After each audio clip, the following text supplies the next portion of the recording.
J'aime bien l'idée de nous voir comme une boule à facettes avec plein d'aspects de nous qui sont déjà révélés, des aspects qu'on aime mettre en avant, et puis d'autres aspects qu'on tend plutôt à cacher. Et voilà, moi, ces derniers temps, c'est pour ça que je reviens et pas toute seule, ces derniers temps, j'ai découvert de nouvelles facettes de moi-même, de celle que je suis. Et en plus d'un HP, j'ai mis en lumière, c'est le cas de le dire, un TSA et un TDA. Alors si c'est du chinois pour toi, je vais te parler de ça dans cette vidéo. Avant, j'aimerais juste te dire que dans le descriptif de cette vidéo, je te partage, je t'invite à venir à la prochaine conférence que j'organise moi-même. C'est toute une soirée. Et si cette conférence est déjà passée au moment où tu regardes la vidéo, ben, il y en a peut-être une suivante.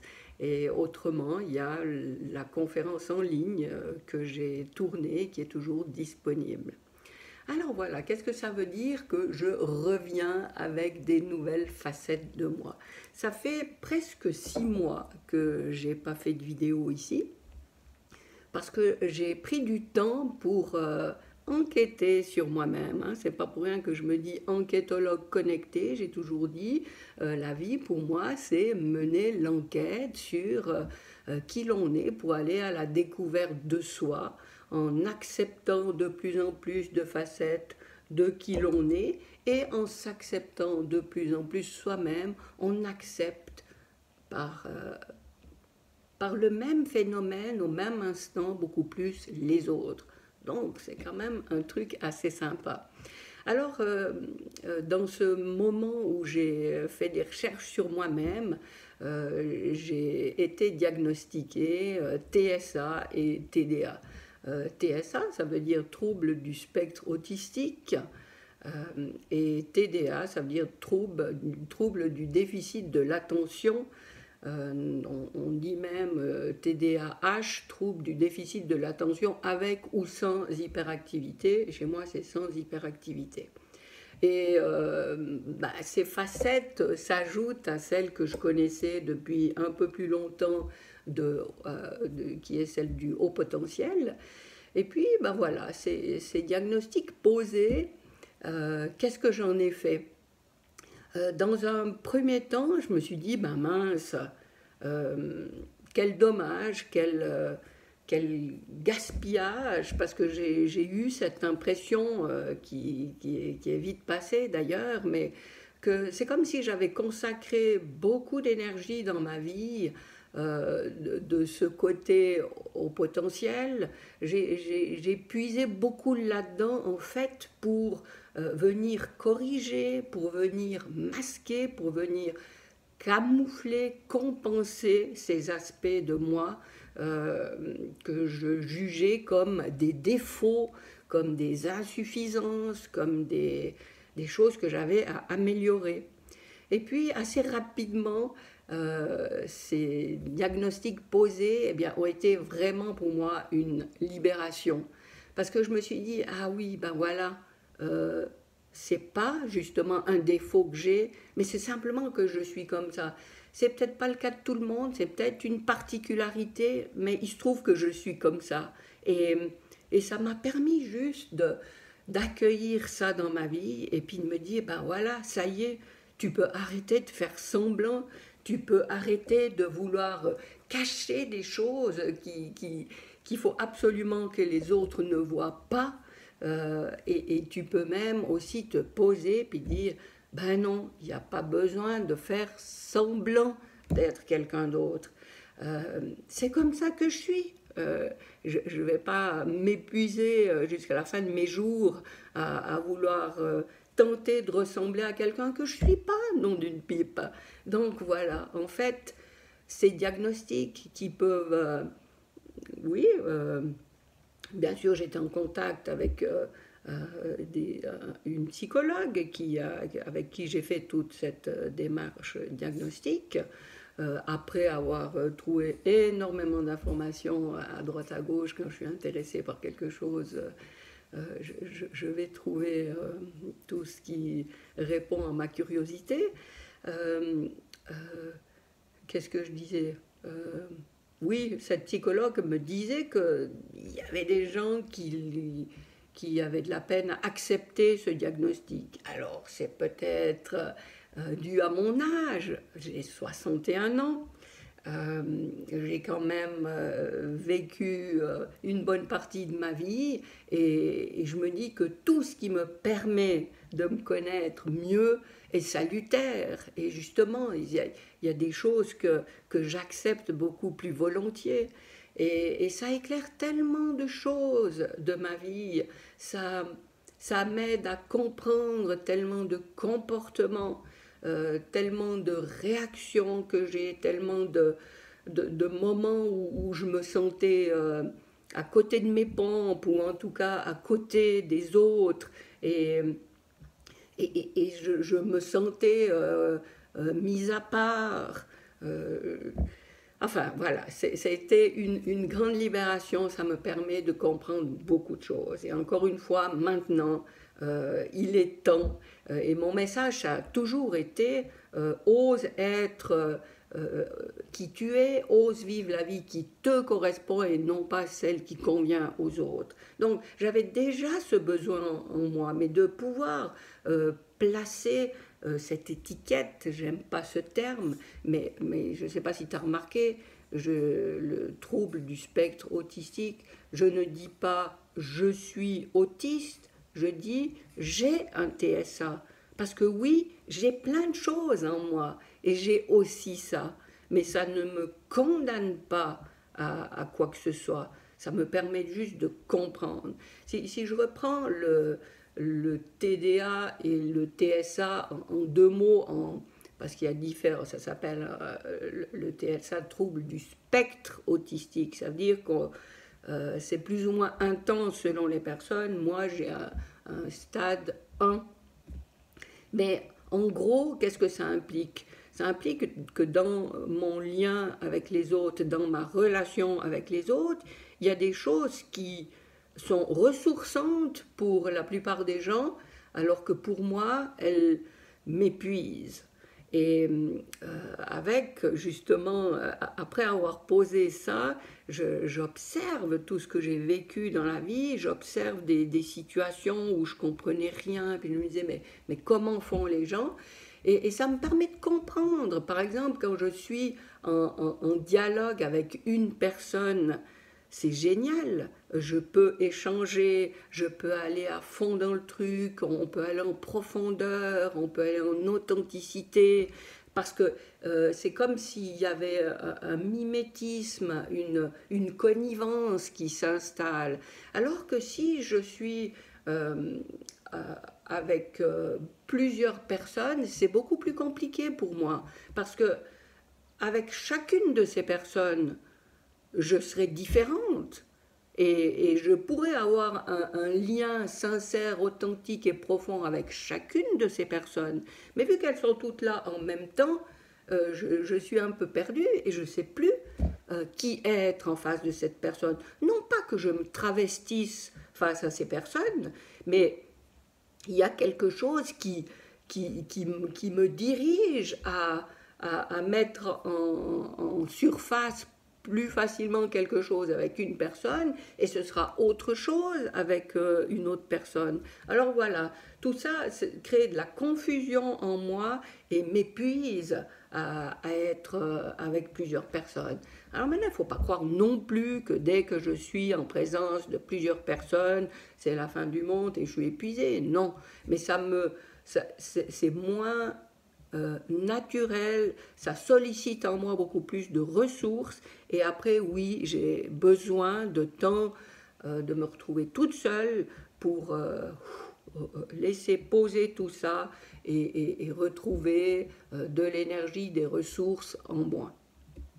Ça me permet aussi de comprendre, par exemple, là on est plus dans le TDA, trouble du déficit de l'attention, que et ça, associé au potentiel, quand j'entends des informations à droite, à gauche de moi, tout ça, c'est tout comme des feux d'artifice qui partent dans tous les sens et qui m'envoient sur des thèmes, des pensées, des souvenirs, des machins, des idées que je peux avoir, et ça part dans tous les sens. Donc, effectivement, aussi, quand je suis en interaction avec plusieurs personnes, ben, je pourrais partir dans tous les sens et j'ai beaucoup de peine à rester concentrée. C'est pour ça que quand je suis en conférence, ça se passe super bien parce que je suis dans vraiment l'idée de vouloir transmettre quelque chose et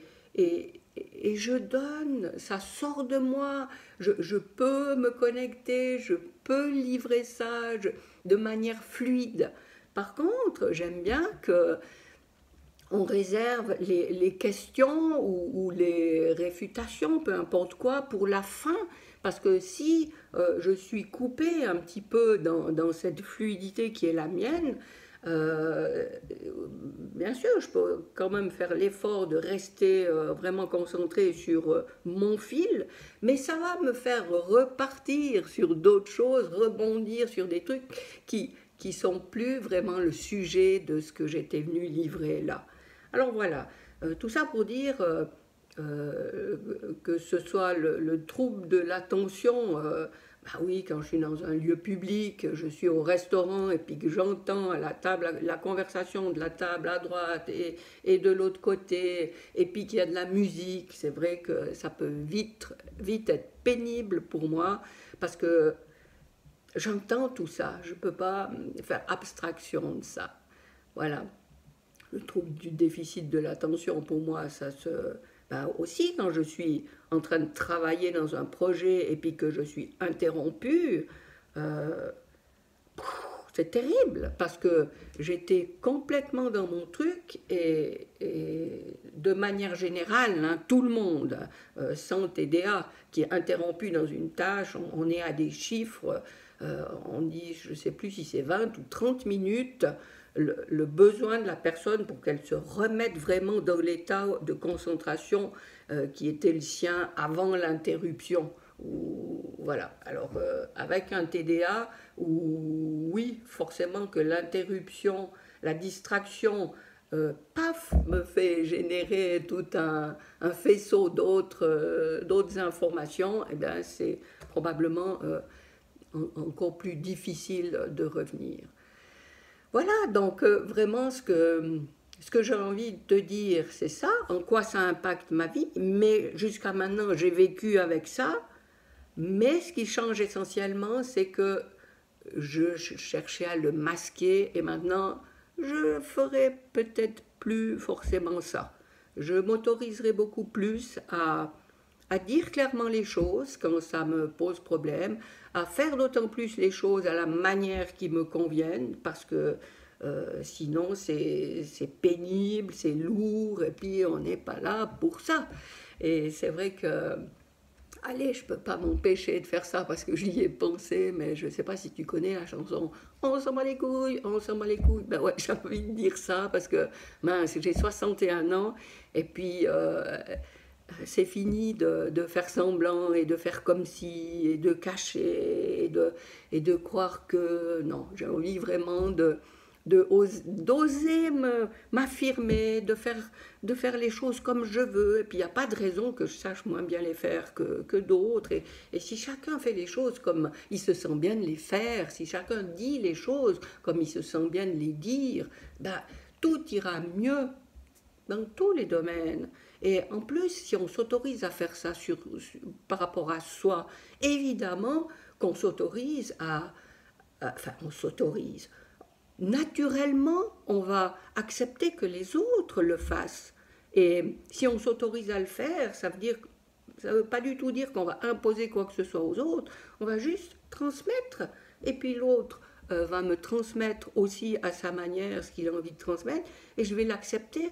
Et l'idée, c'est pas de se contraindre, de se convaincre mutuellement. C'est juste de partager, de communiquer, d'échanger. Voilà, et tout ça, je vois à quel point c'est déjà présent dans tout ce que j'avais envie de communiquer jusqu'ici, même si je n'avais pas encore mis des mots sur ces aspects de moi-même. Et qu'est-ce que je voulais dire encore? J'avais noté quelques mots.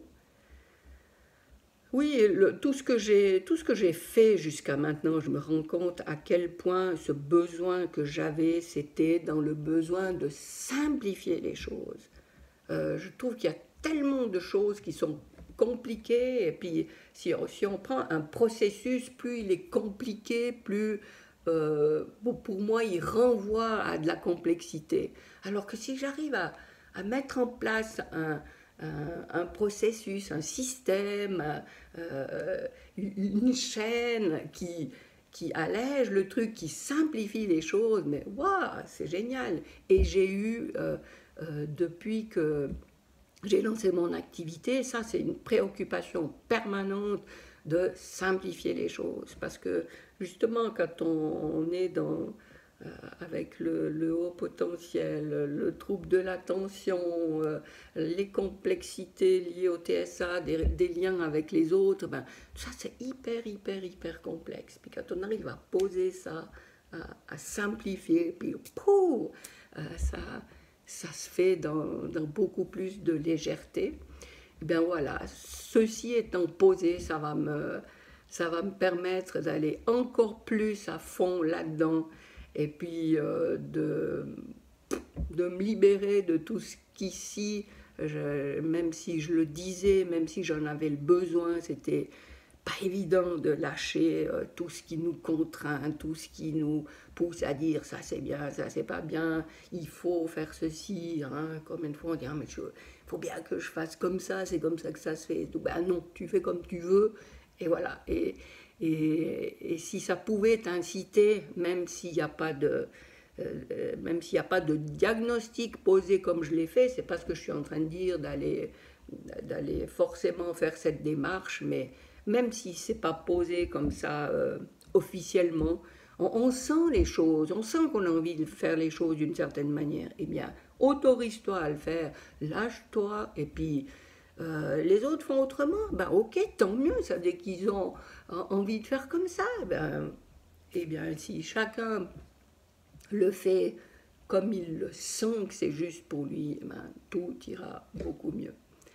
Voilà, je crois que j'ai fait le tour. Ah non, une dernière chose, et pas des moindres. Ma conférence, elle a comme titre, ça dépend. Là, celle que depuis que j'organise moi-même ma conférence, j'ai mis 8 outils simples d'auto-guérison à pratiquer sans modération. Et j'ai essayé de définir qu'est-ce que c'était ces outils d'auto-guérison.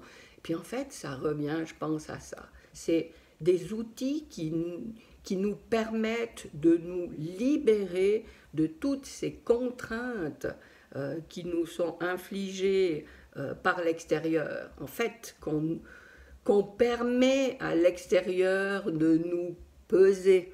Et voilà, l'auto-guérison, c'est de prendre conscience de ça, de prendre conscience du lien qui nous relie à quelque chose de tellement plus puissant que ce que les autres disent, ce que les autres attendent de nous. Et quand on est relié à ça, eh bien, on peut enlever des couches et puis oser tourner qui on est dans tous les sens, et on n'a plus peur, on n'a plus honte, on n'a plus rien à perdre de montrer toutes les facettes de nous. Voilà. J'espère que ça t'a plu cette vidéo. S'il y a des questions que tu pourrais avoir sur les différents éléments que je t'ai partagés là, si tu voudrais que je partage dans une vidéo un point plutôt qu'un autre ou n'importe quoi, bah, tu peux poser ces questions en commentaire. Et puis si tu crains de les poser comme ça en public, tu vas sur mon site vivianka.com Il y a un onglet contact et il y a différentes manières à ta disposition pour venir vers moi et me poser tes questions. Voilà, je te remercie infiniment de m'avoir regardé, écouté jusqu'ici et je me réjouis de te retrouver pour une prochaine vidéo.